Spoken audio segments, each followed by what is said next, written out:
Hello everyone. I feel like, so I'm in my car, or in my vehicle rather, recording this video. I feel like I'm getting ready to do an episode of, what is it? I forgot what the name of it was. The karaoke, the car karaoke. I'm sure that's not the name of it, but anyway, there I go for trying to make a joke, but I promise you I'll spare you. I will not sing for you today.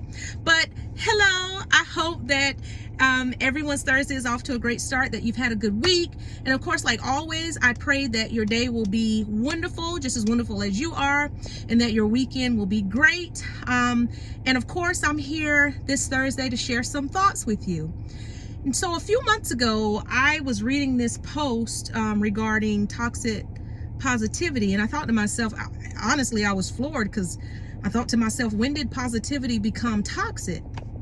And at first, I just really did not get where the notion or the thought behind toxic positivity was coming from, because, you know, I come and I share videos that at least I hope they're positive and they're encouraging, and then I share, you know, some of them are my original thoughts that I share in written form, others are, you know, other positive quotes, teaching sayings that I come across that resonate with me, and I share because maybe it will resonate with someone else. And so I thought to myself, wow, now positivity has become toxic. There's so many things in our culture, in our society, that has become toxic. And I get it. You know, I have to put that out there. Like, I get how something that can start out good, I get how it can become tainted. But for me, right, when I think of positivity, I have to reflect on my personal life. And so I'm going to be real and raw and share, you know, some things with you guys. And this video may be a little bit longer than videos in time past, but I hope that you will stick it out and that you will listen. And then in whatever I say, I hope there's something that resonates and sticks with you. So for me, right, I describe myself as a reluctant optimist. So a lot of people, when they meet me, if you read what I write, if you listen to the videos that I share, they're teeming with optimism. And, you know, like any other person, it's easy when you're an outsider to look at someone, and unless you have that inside information, then you can formulate your own thoughts surrounding that person's life. And, you know, thinking, oh, wow, that person may have it good, that person may have it easy. But I'm here to tell you that's not the reality for many of us, and that's certainly not the reality for me. So I describe myself as a reluctant optimist because this is something that I literally have to work at. Because my nature, my natural thought process is, I'm a what if person, and my what ifs are usually negative. You know, what if this goes wrong? What if this doesn't work out? What if this happens? You know, that is the natural thought process that I have, that I literally have to work to counter. So I remember, I want to share this personal story with you. After giving birth to my second born, my daughter Kayla, I come home from the hospital. Everything's great, right? Got this beautiful baby girl. I'm in love.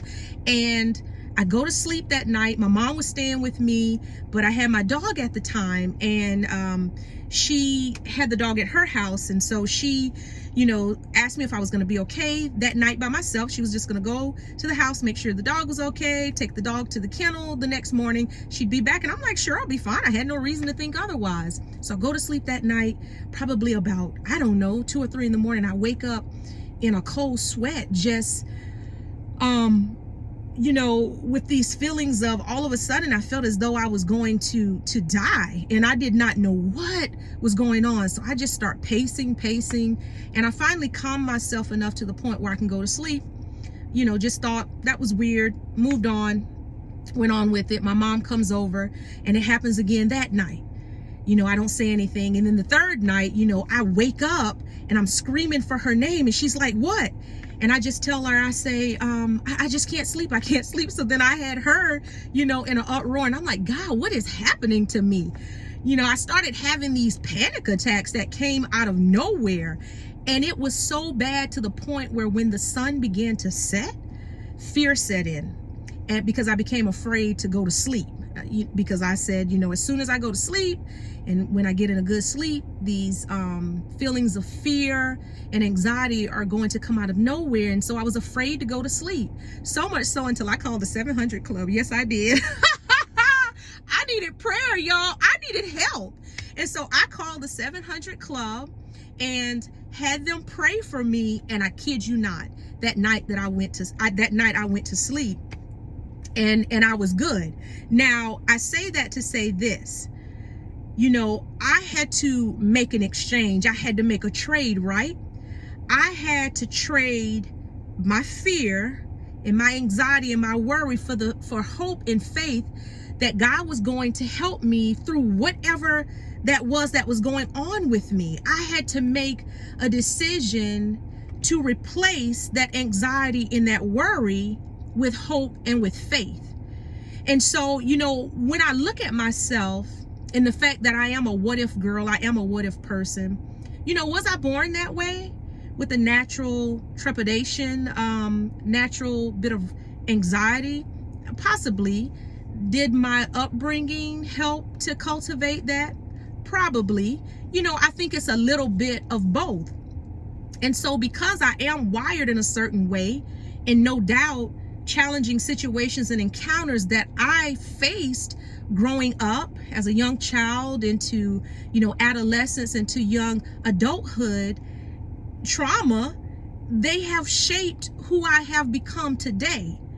But what I recognize is that when those negative thoughts or thought patterns or anxious feelings rise up within me, I don't feel good. So I have to literally make a conscious choice every day to think differently. And let me say this. So I get where toxic positivity is coming from, right? To say that you can just do that and everything will be great. But that's not the case, because it's daily for me. Daily, sometimes moment by moment, hour by hour, I have to think about those negative thoughts and I have to choose to shift it. And the reality is that sometimes it takes more than just changing a thought, right? Because you have to even learn how to get to that point in your life that you can implement that as a part of your daily discipline. And sometimes that requires counseling. Therapy is okay, let me tell you. And sometimes that requires medicine.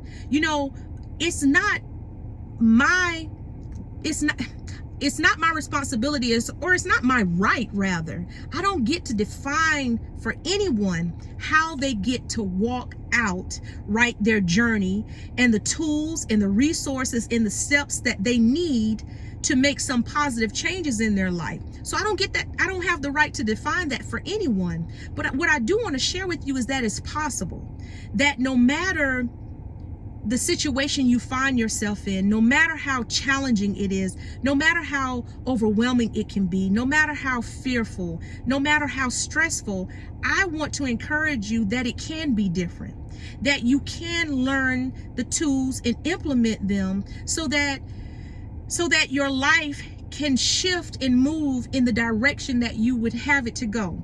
So I want to share a story about my daughter. Not even a few months ago, a few weeks ago, I shared on Facebook about how I combed out her dreads, and I was really proud of that because that was a lot of hard work for me, right? Give me a second. My windshield wipers just turned on. Hold on. I'm back. That was hard work. So I was really proud of myself. My thumb is still suffering from that.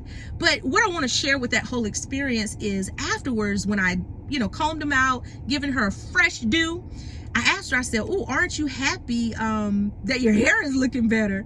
And she says to me, "Mommy, I didn't even really care." I said, "You didn't?" She was like, "No, because at least I had hair."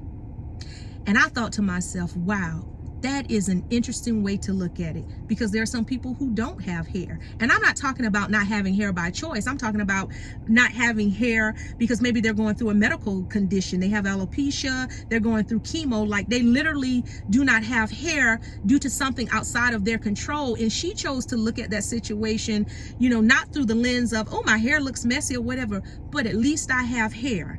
And that's what I'm saying to you, is that we have to, when we are dealing with situations that are less than desirable, We have to look for the alternative. We have to look for that, what is it, the silver lining. We have to find something to be grateful for in the midst of.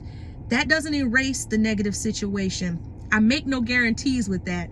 I still deal with trauma. I still deal with anxiety. I still deal with worry. And I think that's the thing that people have to be released from, is that those things, I say it like this, right? Trauma is like the background noise.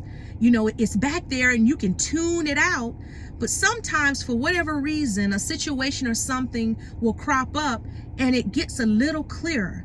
And then that's when you have to implement those tools, those coping mechanisms, those strategies to push it all the way back. And I do believe that it can get far enough in the background that you can live a successful life. And when you become empowered and when you become strengthened, I call it mental resolve, mental fortitude, when other challenging situations come up that are less than desirable, well, now you have an arsenal of weapons that you can use to combat those things.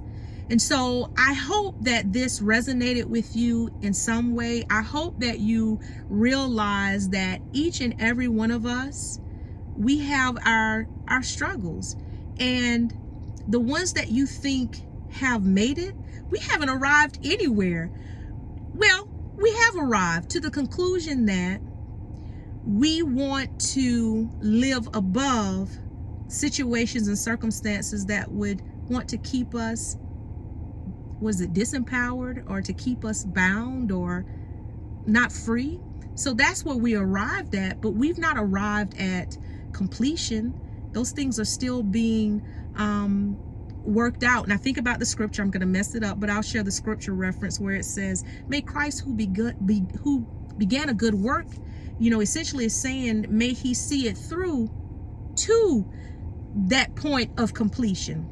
But I'm here to tell you that as long as we're living, we're always working towards a better version of ourselves. That's just how life is. And so be encouraged this Thursday and be blessed. And until next time, take care, everyone.